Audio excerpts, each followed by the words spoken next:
Բարի եւ օրհնյալ առավոտ, սիրելի հարազատներս։ Հիսուս Քրիստոսի սուրբ անունով օրհնում եմ յուրաքանչյուրիս։ Թող Հիսուս Քրիստոսի սուրբ ու թանկագին արյունը ծածկի մեզ։ Թող որ Աստված իր սիրով ձգի մեզ դեպի իրեն, որպեսզի մենք դարձի գանք, որպեսզի մենք խորությամբ ապաշխարենք եւ Հիսուսին ընդունենք մեզ Տեր ու Փրկիչ, եւ մեր կյանքի կառավարումը հանձնենք նրա ձեռքը, եւ նրա հետևից քայլենք, նրա մեջ հաստատված մնանք, անսասան կերպով վստահենք նրան։ Երեմիա մարգարեության 31 գլխի 31-ից 34 խոսքերում եւ որը նաեւ կրկնվում է Եբրայեցիների 8-րդ գլխի 12-ում Աստված ասում է. նրանց անօրենությունները ներող կլինեն եւ նրանց մեղքերը ու նրանց անօրենությունները այլևս չեմ հիշի։ Աստված լիակատար, ամբողջական ներում է առաջարկում յուրաքանչյուր մարդու, ինձ, քեզ, ամենքիս, ցանկացած մեկին, ով ցանկանում է ընդունել այդ ներումը, եւ այդ ներումը հնարավոր է միայն Հիսուս Քրիստոսի միջոցով։ Եբրայերենում հիշել բառը նշանակում է ավելին, քան պարզապես մտավոր հիշել կամ մոռանալ։ Այն նշանակում է չհիշել ի օգուտ կամ ի վնաս այն մարդու, ով հիշում է։ Եթե մեր մեղքերը չեն հիշվում Աստծո կողմից, դա նշանակում է, որ Աստված վճռել է ու որոշում է կայացրել ու ընդմիշտ ջնջել է մեր մեղքերի ցանկը ի օգուտ մեզ։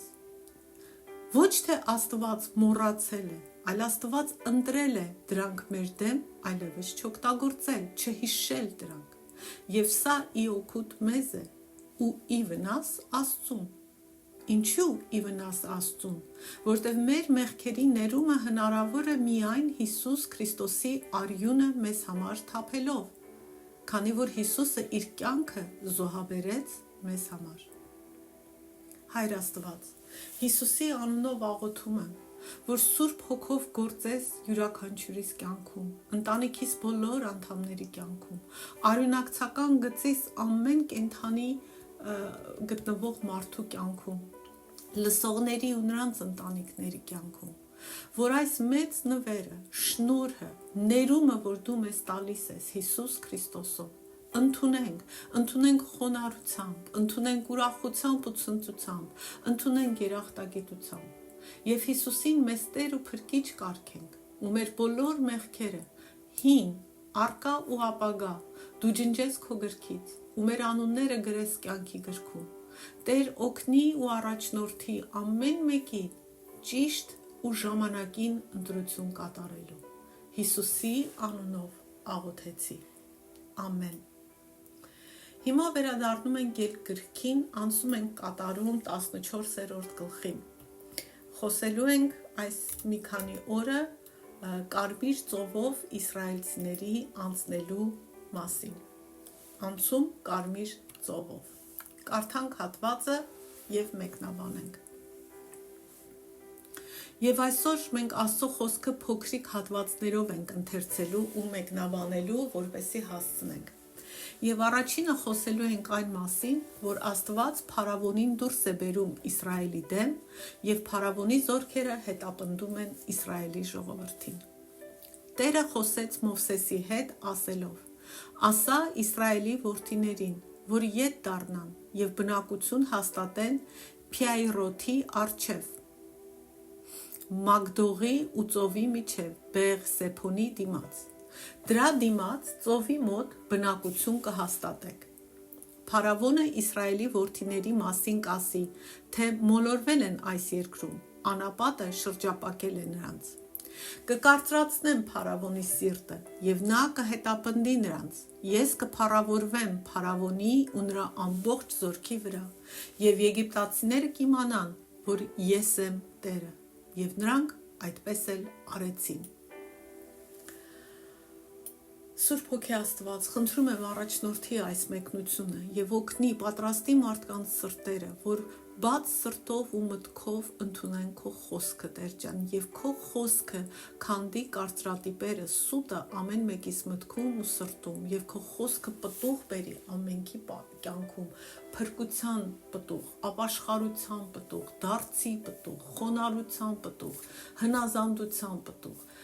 խաղաղության պտուղ, բժշկության պտուղ, Տեր ջան, Հիսուսի անունով խնդրեցի։ Տերը խոսեց Մովսեսի հետ ասելով. ասա Իսրայելի որդիներին, որ ետ դառնան եւ բնակություն հաստատեն Փիայրոթի առջև, Մագդողի ու ծովի միջև, Բեղսեփոնի դիմաց։ Դրա դիմաց ծովի մոտ բնակություն հաստատեք։ Խոսքը չի գնում ասենց ամբողջ կյանքում այնտեղ բնակվելու, այլ այդ պահին, որ այնտեղ կանգ առնեն։ Կարող ենք ասել, որ Աստված դարան էր լարել, որոգայթ էր պատրաստել փարավոնի համար։ Նույնիսկ եգիպտացիների ու փարավոնի առաջնեկների մահվան սարսափից հետո փարավոնի սրտի փափկելը միայն ժամանակավոր էր, որտեղ փարավոնը որոշել էր հետապնդել Իսրայելի ժողովրդին ու վրեժխնդիր լինել ու նրանց ստիպել հետ վերադառնալ Եգիպտոս, ու փարավոնը շտապեց հարձակվել Իսրայելի վրա առաջին իսկ հնարավորության դեպքում։ Փարավոնը Իսրայելի որդիների մասին կասի, թե մոլորվել են այս երկրում, անապատը շրջափակել է նրանց։ Սա հենց այն էր, ինչ Աստված ուզում էր, որ փարավոնը մտածեր ու հավատար։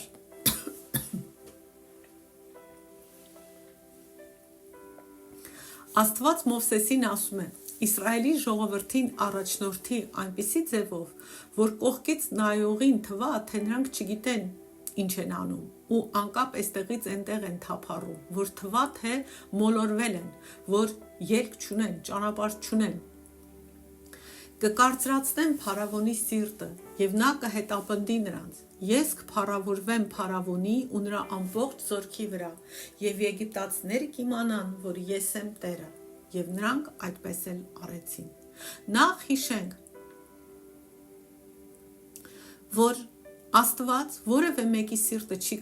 կարծրացնում առանց այդ մարդը իր սիրտը կարծրացնելու։ Մենք այդ մասին նախկին դասերում շատ ենք խոսել, որ գալիս է մի պահ, որ Աստված քո սրտի ցանկությունն է ընդհանրապես հաստատում, եւ փարավոնի ցանկություններ վրեժը, փարավոնի ցանկություններ Իսրայելին նորից ստրկացնելը, փարավոնի ցանկություններ Աստծուն հակառակվելը։ Եվ դրա համար հիմա էլ Աստված նորից նրա սիրտն է կարծրացնում։ Եվ Աստված ասում է, որ այս ամենը անելու եմ նրա համար, որ ես փարավորվեմ փարավոնի վրա, եգիպտացիների վրա, բայց նպատակը ո՞րն էր, որպեսզի եգիպտացիները իմանան, որ ես եմ Տերը, որ եգիպտացիները հրաժարվեին իրենց չաստվածներից եւ հասկանային, որ Տեր Աստվածն է Տերը, որ նա է վերահսկում ամեն ինչ։ Փարավոնը որոշում է Իսրայելին ստիպողաբար վերադարձնել Եգիպտոս։ Եգիպտոսի թագավորին հայտնեցին, թե ժողովուրդը փախել է։ Փարավոնի ու նրա ծառաների սրտերը փոխվեցին ժողովրդի նկատմամբ եւ ասացին. այսինչ արեցինք մենք, որ թույլ տվեցինք իսրայելցիներին, զրկելով մեզ ծառայություն անելուց։ Փարավոնը պատրաստեց իր կառքը ու ժողովրդին վերցրեց իր հետ։ Նա վերցրեց 600 ընտիր կառքեր եւ Եգիպտոսի բոլոր կառքերը եւ դրանց բոլորի վրա զորականներ։ Տերը կարծրացրեց Եգիպտոսի թագավոր Փարավոնի սիրտը եւ նա հետապնդեց Իսրայելի որդիներին։ Իսրայելի որդիները դուրս եկան, ձեռքերը բարձր պահած։ Եգիպտացիները նրանց հետևից ընկան։ Փարավոնի բոլոր ձիերը, կառքերը, նրա ձիավորներն ու զորքերը հասան եւ գտան Իսրայելի բանակատեղ դրած ծովի մոտ, Փիայրոթին մոտիկ, Բեղսեփոնի դիմաց։ Ուրեմն տեսնում ենք, որ փարավոնին հայտնում են, որ Իսրայելի ժողովուրդը փախել է, ու փարավոնի ու նրա ծառաների սրտերը փոխվեցին ժողովրդի նկատմամբ եւ ասացին. այսինչ արեցինք մենք, որ թույլ տվեցինք իսրայելցիներին գնալ զրկելով մեզ ծառայություն անելուց։ Այստեղ տեսնում ենք, որ իրենք են փոշմանում, որ բաց են թողել Իսրայելին։ Իրենք իրենց սրտերն են կարծրացնում, ափսոսում են, ասում են՝ «Խի թողեցին գնան, լավ ստրուկներ են, մեզ համար ստրուկ կլնեին ու մեզ կծառային»։ Սա տարօրինակ հարց էր, որ Փարավոնը ու նրա ծառաները իրենց տալիս էին։ Նրանք պիտի որ հիշեին 10 դաժան դատաստանները։ Ընդամենը մի քանի օր առաջ էին իրենց առաջնեկները մահացել, իրենց ողբը դեռ չէր ավարտվել։ Իրենց համար դեռ մտքներում պիտի զրնգար Աստծո արած դատաստանը Եգիպտոսի ու Փարավոնի հանդեպ, եւ դա պիտի որ օգներ իրենց հասկանալ, թե ինչու իրենք ստիպված եղան փած թողնել ու ազատ արձակել Իսրայելի ժողովրդին։ Փարավոնի ու եգիպտացիների այս հարցը ցույց է տալիս, թե ինչպես ենք մենք հաճախ արագ մոռանում այն, ինչ Աստված արել եւ ցույց է տվել մեզ։ Ինչպես ենք մենք մոռանում Աստծո զգուշացումները, ու անգամ սովորացրած դասերը, ու անգամ Աստծո պատիժը։ Հնարավոր է Փարավոնը կարծում էր, որ պատուհասներով ավարտվել էր Աստծո հասումը եւ նաեւ Աստծո զորությունը։ Նա գուցե Աստծուն համեմատում էր իր չաստվածների հետ, որոնք զորություն չունեին, ու մտածում էր, որ Աստծո զորությունն էլ սահմանափակ է։ Ու նա սխալմամբ գուցե մտածում էր, որ Աստված դրանից ավելի բան չի կարող անել, ու մտածում էր դրա համար ինքը հիմա կարող է հաջողությամբ հարվածել Իսրայելին։ Փարավոնը խառնում էր կենթանի Աստծուն իր քարե չաստվածների հետ, որ անկարող էին որևէ բան անել։ Այստեղ մենք հոգևոր դաս ունենք սովորելու համար։ Մենք երբեմն մտածում ենք, որ սատանան մեզ հեշտությամբ կթողնի գնալ, կամ կարծում ենք, որ երբ մենք լքենք ու դուրս գանք սատանայի խավարի թագավորությունից, սատանան էլ մեզ կմոռանա ու մեզ չի հետապնդի, չի փորձի էլի մեզ իր գերին դարձնել ու ազդել մեր կյանքի վրա։ Սակայն ինչպես Փարավոնը Իսրայելին հետապնդեց, այնպես էլ սատանան հետապնդում է մեզ, փորձելով մեզ պահել առնվազն իր տիրույթի մեջ, անգամ եթե ոչ կենտրոնում, եւ նա ամեն բան կանի, որ մեզ ոչնչացնի, եթե կարողանա։ Մենք նաև սխալմամբ Փարավոնի պես ենք երբեմն մտածում ենք, հա լավ, Աստված այսքան բաներն իմ համար արեց, բայց գուցե էլ չկարողանա ինձ օգնել, գուցե ավելի լավ է ես խոնարհվեմ սատանայի առաջ, որպեսզի ինձ չհարվածի, որտեղ վստահ չեմ, որ Աստված կշարունակի ինձ օգնել եւ ինձ համար պատերազմել։ Մենք պետք է հասկանանք, որքան թանկ ենք Աստծո համար, այնքան թանկ, որքան Հիսուսի արյունն էր թանկ Աստծո համար։ Այդ գինն է մեզ վրա։ Փարավոնը պատրաստեց իր կառքը ու ժողովրդին վերցրեց իր հետ։ Նա վերցրեց 600 ընտիր կառքեր եւ Եգիպտոսի բոլոր կառքերը եւ դրանց բոլորի վրա զորականներ։ Փարավոնն ուներ լավագույն ռազմական ռեսուրսները։ Այդ ժամանակվա մարտակառքերը ամենաբարդ ռազմական տեխնոլոգիաներն էին։ Իսրայելը ոչինչ չուներ, բացի այն համարձակությունից, որ ունեին Աստծո ներկայության պատճառով, ու դա թույլ էր տվել, որ համարձակորեն դուրս գային Եգիպտոսից, ձեռքները վեր բարձրացրած, վեր պահած։ Տերը կարծրացրեց Եգիպտոսի թագավոր Փարավոնի սիրտը, եւ նա հետապնդեց Իսրայելի որդիներին։ Իսրայելի որդիները դուրս եկան ձեռքները բարձր պահած։ Ոչ թե ոնց որ գերիներն են ձեռքները բարձրացնում, այլ սա խոսում էր այլ բանի մասին։ Հիմա խոսենք։ Հիշենք, նախ մենք ենք կարծրացնում մեր սիրտը եւ հետո Տերը մեզ հաստատում է մեր ցանկության մեջ։ Ու քո սիրտը ավելի ու ավելի է կարծրանում։ Իսկ Իսրայելի ժողովուրդը, վստահելով Աստծուն, ձեռքները բարձր պահած դուրս եկան Եգիպտոսից։ Ձեռքները բարձր պահած նշանակում է համարձակությամբ։ Դա եբրայերեն ռուն յադ բառակապակցությունն է, որ իր մեջ պարունակում է իշխանության դեմ ապստամբության գաղափարը։ Նման համարձակությունը եւ ապստամբությունը լավ է, երբ այն դեմ է չարին, խավարին, սատանային եւ այս դեպքում Փարավոնին, բայց նման համարձակությունը, ապստամբությունը շատ վատ է, երբ այն ուղղված է Աստծո դեմ, Աստծո կարգի դեմ, Աստծո ծառաների դեմ, այս դեպքում Մովսեսի դեմ եւ այն ամենի դեմ, որ Աստված ու նրա ծառաները անում են կամ ասում են։ Ապստամբների մեծ մասի խնդիրն այն է, որ նրանք մեծամասամբ ապստամբում են սխալ բաների դեմ, առանց իմանալու որն է Աստծո կամքը եւ ինչ է ասում Աստծո խոսքը։ Եգիպտացիները նրանց հետևից ընկան, Փարավոնի բոլոր ձիերը, կառքերը, նրա ձիավորներն ու զորքերը հասան եւ գտան իսրայելցիների բանակատեղ դրած ծովի մոտ, Փիարիոթին մոտիկ, Բեղսեփոնի դիմաց։ Կներեք, այս բառերը դժվար են անգամ արտասանելը։ Իրավիճակը գնալով լարվում է։ Իսրայելի ժողովրդին կարող էր թվալ, որ ոչ Աստված եւ ոչ էլ Մովսեսը չէին վերահսկում իրավիճակը, եւ իրենք նորից հայտնվել էին անտեր ու մոռացված վիճակում, եւ Եգիպտոսի հզոր բանակը իրենց թիկունքում էր, պատրաստ իրենց ոչնչացնելու։ Հիմա տեսնում ենք Իսրայելի ժողովրդի արձագանքը այս լարված իրավիճակին, երբ թվում էր, որ փարավոնը հասել է իրենց ու կոտորելու է իրենց կամ նորից տանելու է Եգիպտոս ու ավելի վատ է իրենց վիճակը լինելու, քան եղել էր նախկինում։ Մենք սա կարող ենք ասել, որովհետև գիտենք ինչ եղավ նախկինում։ Փարավոնը մոտեցավ եւ Իսրայելի որդիները բարձրացրին իրենց աչքերը ու տեսան, որ եգիպտացիները գալիս էին իրենց ետևից։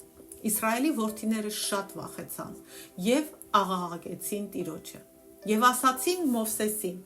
«Միթե Եգիպտոսում գերեզմաններ չկային, որ մեզ բերեցիր անապատում մեռնելու։ Այսինչ արեցիր մեզ, դուրս հանելով Եգիպտոսից։